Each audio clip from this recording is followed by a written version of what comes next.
Good morning student. आज का जो टॉपिक है वो है cash flow from investing activity. कल हमने cash flow from operating activity तक, लास्ट वीडियो तक हमने कंप्लीट कर लिया था। आज है cash flow from investing activity. तो आज हम ये देखेंगे कि cash flow from investing activity आप किस तरह कैलकुलेट करते हैं। Cash flow from investing activity को कैलकुलेट करने के लिए सिर्फ कुछ बातों का ध्यान रखना होगा आपको। एक छोटा सा फॉर्मेट होता है इसके लिए। जैसे कि हमने ऑपरेटिंग एक्टिविटी में अपना नेट प्रॉफिट और नॉन ऑपरेटिंग एक्सपेंस या नॉन ऑपरेटिंग इनकम ये सब चीज़ें ऐड बैक करी थी, हम कुछ माइनस करे थे। इसमें सिर्फ दो ही चीज़ें माइनस करनी होती है इन्वेस्टिंग एक्टिविटी में, जो होती है हमारे पास सेल और परचेज। आपको सिर्फ ये ध्यान रखना है कि जो भी हमने बिजनेस में एसेट सेल किया तो वो ऐड होता है, और जो भी हमने एसेट बिजनेस में परचेज़ किया उसको माइनस करेंगे। इन्वेस्टिंग का मतलब ही यहाँ पे ये बनता है कि आपने अपने बिजनेस में पैसा कितना इन्वेस्ट किया है, उस एक्टिविटी का एक स्टेटमेंट बनाना, उसको इन्वेस्टिंग एक्टिविटी बोलते हैं। तो हमारे पास पहले एक क्वेश्चन है, उस क्वेश्चन से हम इस टॉपिक को समझने में मदद करेंगे। Cash flow from investing activity, आपको इन्वेस्टमेंट दे रखी है, जो दे रखी है 1 अप्रैल 2014 की और 1 अप्रैल 2015 की। जो कम वाला होगा ईयर, यानी जैसे 15 से 14 वाला है, उसको हम प्रीवियस ईयर मानेंगे यानी ओपनिंग, और जो एंडिंग होगा उसको हम क्लोजिंग मानेंगे। तो इन्वेस्टमेंट यहाँ पे हमारे पास है 1,02,000 और इन ओपनिंग का और क्लोजिंग का इतना है। ऐसी आपका मशीन भी है ओपनिंग क्लोजिंग, ऐसी आपके प्रोविजन फॉर डेप्रिसिएशन भी कुछ इन्फॉर्मेशन दे रखी है और कुछ एडजस्टमेंट भी दे रखी है, जिसमें लिखा है during the year the company has sold 40% of its investment held in the beginning of year at a profit 25,000। तो हमारे पास 25,000 का प्रॉफिट है, तो इसमें इन्वेस्टमेंट जो है बिगनिंग ईयर का 40% सेल हो रहा है और उसके साथ उसमें प्रॉफिट भी इंक्लूड हो रहा है 25,000 का। इसके बारे में हम एक्सप्लेनेशन जानते हैं इसके बारे में एक्सप्लेनेशन कि हमें कौन सी चीज़ कहाँ आएगी, यानी सेल कहाँ आएगी और परचेस कहाँ आएगी। तो सबसे पहले हम इन्वेस्टमेंट की बात कर लेते हैं। इन्वेस्टमेंट हमारा भी एक एसेट है, मशीनरी भी एक एसेट है। तो पहले इन्वेस्टमेंट में अगर सेल कुछ हो रहा होगा तो हमें सेल वैल्यू में लिखना होगा, परचेज हो रहा होगा तो परचेज वैल्यू में लिखना होगा। अगर हमें ये समझ में नहीं आता कि इसकी सेल वैल्यू क्या है और परचेज वैल्यू क्या है, तो इसका सबसे बेटर तरीका है कि हम उसका अकाउंट बना लें। तो मैंने यहाँ वर्किंग नोट में उसके अकाउंट बना रखे हैं, जिससे हमें ईजिली तरीके से क्लियर हो जाएगा कि हमारा सेल अमाउंट कौन सा है और परचेज अमाउंट कौन सा है। बस आपको ध्यान रखना होगा फॉर्मेट। सबसे पहले हमने इन्वेस्टमेंट अकाउंट बना लिया वर्किंग नोट पे, और आप देख रहे हैं बैलेंस ब्रॉट डाउन 1,02,000, वो इसका ओपनिंग वाला है जो कि यहाँ लिखा है 1,02,000 और क्लोजिंग लिखा है 84,000। तो ये रहा ओपनिंग, सबसे पहले हमने यहाँ लिख दिया और क्लोजिंग अपना यहाँ लिख दिया।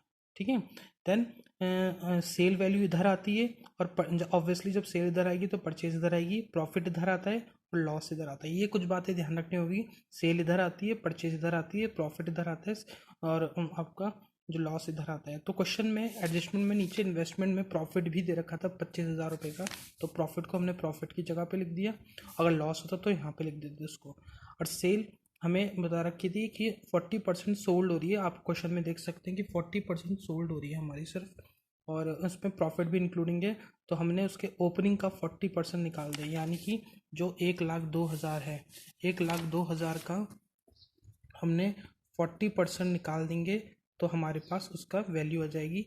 और जो भी वैल्यू आएगी हमारे पास उसमें आप 25 ऐड कर दीजिए, 25,000 उसमें ऐड कर दीजिए। जो भी वैल्यू आएगी हमारे पास 1,02,000 की वैल्यू ऑलमोस्ट समथिंग हो जाएगी 65 में से। मैंने यहाँ पर कैलकुलेट कर रखा है, आप उसमें देखिए टोटल अमाउंट आ रही है हमारी 65,800, यानी कि जो भी हमारी वैल्यू आएगी 40% और प्लस 25, तो उनको जोड़ के 65,800 आपका जो है अमाउंट आ रहा है, वो हमारी सेल वैल्यू है। ये प्रॉफिट को 25,000 को हमने इसमें क्यों जोड़ा, क्योंकि आप सब जानते हैं कि सेल वैल्यू जो भी होती है उसमें प्रॉफिट इंक्लूडेड होता है। जब भी आपको सामान खरीदते हैं तो उसमें जो सेलर होता है उसका प्रॉफिट इंक्लूड होता है ना, ऐसे ही यहाँ पे जो इन्वेस्टमेंट है उसमें सोल्ड करिए 40%, में 25,000 इंक्लूड है, इसलिए हमने सेल वैल्यू में उसको इंक्लूड करके लिखा है। नेक्स्ट है हमारे पास मशीन की कॉस्टिंग इतनी है। डेप्रिशन लग के 7200 हुई और सोल्ड कर दी हमने 6000। इसका भी उसमें सेल वैल्यू निकालनी है तो हम इसमें से जान लेंगे इसका अकाउंट बना के। मशीनरी का जो ओपनिंग बैलेंस था वो था ये 1,20,000 और क्लोजिंग था ये रहा। तो ओपनिंग हमने अपनी जगह पे लिख दिया, क्लोजिंग अपनी जगह पे लिख दिया। डेप्रिसिएशन इधर आता है। डेप्रिसिएशन पिछले क्वेश्चन में था नहीं, इस क्वेश्चन में है डेप्रिसिएशन। अगर क्वेश्चन में एसेट पे लगा हुआ हो तो इसको क्रेडिट साइड ही लिखेंगे। सेल वैल्यू आपको पता ही है कि क्रेडिट साइड होती है, इसमें भी क्रेडिट साइड आ गई। सेल वैल्यू क्वेश्चन में 6,000 रुपये दी थी तो हमने 6,000 रुपये लिख दी और डेप्रिसिएशन 7,200 दी, 7,200 लिख दिया। देन फिर उसके बाद हमें क्वेश्चन में प्रॉफिट कैसे निकाला है हमने। प्रॉफिट निकालने के लिए आपने क्या करा है कि जो हमारी कॉस्टिंग है 12,000 रुपये की, 12,000 रुपये की कॉस्टिंग है मशीनरी कॉस्ट। इसमें सेल वैल्यू प्लस डेप्रिसिएशन जोड़ के जो भी हमारी वैल्यू बनेगी उसमें से आप 12,000 को माइनस कर दीजिए, यानी 7,200 और आपका 6,000 तो 13,200 होगा। 13,000 12,000 में से 13,200 माइनस करेंगे तो आपको जो है 1,200 रुपये का प्रॉफिट हो रहा है। यानी कि आपने 12,000 रुपये की कोई चीज़ खरीदी थी, उसको बेच दिया आपने 13,200 में। सेल और डेप्रिसिएशन इंक्लूड करके वैल्यू आएगी तो बेच दिया आपने 13,200 में, तो हमें 1,200 का प्रॉफिट हो गया। तो वही प्रॉफिट हमने यहाँ दिखाया है 1,200 रुपये का, तो यहाँ से चेक कर सकते हैं जो मैंने करके बताया है।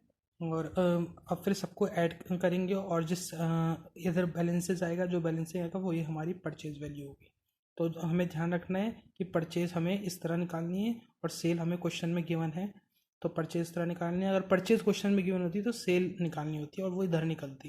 ध्यान रखना, परचेज इधर निकलती है और सेल इधर निकलती है। ऐसे इस क्वेश्चन में भी हमने इन्वेस्टमेंट में भी हमने परचेज इधर निकाली है, जो बैलेंस शीट फिगर है सबको ऐड करा और इधर वाले को माइनस करा। जो कम साइड आती है, जो बैलेंस शीट पर जिस साइड भी आएगा वो आपकी परचेज होगी। इसी साइड आएगा हमेशा परचेज वैल्यू, क्योंकि हमें परचेज निकालनी थी। यहाँ पे सेल तो ऑलरेडी दिया हुआ था, अगर यहाँ परचेज दिया होता तो हमें सेल निकालनी होती। तो जब ये सेल और परचेज इस क्वेश्चन में निकल जाते हैं तो क्वेश्चन बहुत इजी बन जाता है। जैसे कि हमने सेल 65,800 थी इसकी इन्वेस्टमेंट की, तो अपनी जगह लिख दी 65,800। मशीन की सेल थी हमारी 6,000 तो अपनी जगह लिख दी 6,000। परचेज थी इन्वेस्टमेंट की इतनी 22,800 तो यहाँ 22,800 लिख दिए। एंड मशीनरी की परचेज थी 18,000 तो यहाँ पे 18,000 लिख दिया हमने इसको। एंड आपको पता है परचेज वाले हमें माइनस करने थे, सेल वाले ऐड करने थे। सेल में से परचेज माइनस करा, जो आपका आंसर आएगा वही आपकी इन्वेस्टिंग एक्टिविटी होगी। तो इस क्वेश्चन को हमें ध्यान से देखना है। इसमें सिर्फ सेल वैल्यू और सेल को परचेज से ही माइनस करना है, सिर्फ इतना ही है। बट वो सेल वैल्यू और परचेज वैल्यू कैसे आती है वो आपको इस क्वेश्चन में देखना होगा। तो उसका एक क्वेश्चन था, मैंने आपको इस क्वेश्चन से बताया कि इन्वेस्टिंग एक्टिविटी किस तरह हम कैलकुलेट करते हैं। तो जब हम कैश फ्लो का पूरा क्वेश्चन करेंगे, ज़रूरी नहीं क्वेश्चन इतना लंबा हो इन्वेस्टिंग एक्टिविटी का, उसमें आपको सेल भी निकालनी पड़े, परचेज भी निकालनी पड़े। हो सकता है कि आपको क्वेश्चन में सेल और परचेज ऑलरेडी गिवन हो, बस आपको प्लस और माइनस करना हो। तो ये इन्वेस्टिंग एक्टिविटी को समझने के लिए एक क्वेश्चन था। इस क्वेश्चन को आप दोबारा एक बार देखेंगे, देन फिर आपको और अच्छे से समझ में आएगा। इसके बाद भी अगर कोई प्रॉब्लम हो तो हम उससे डिस्कस करें। ओके।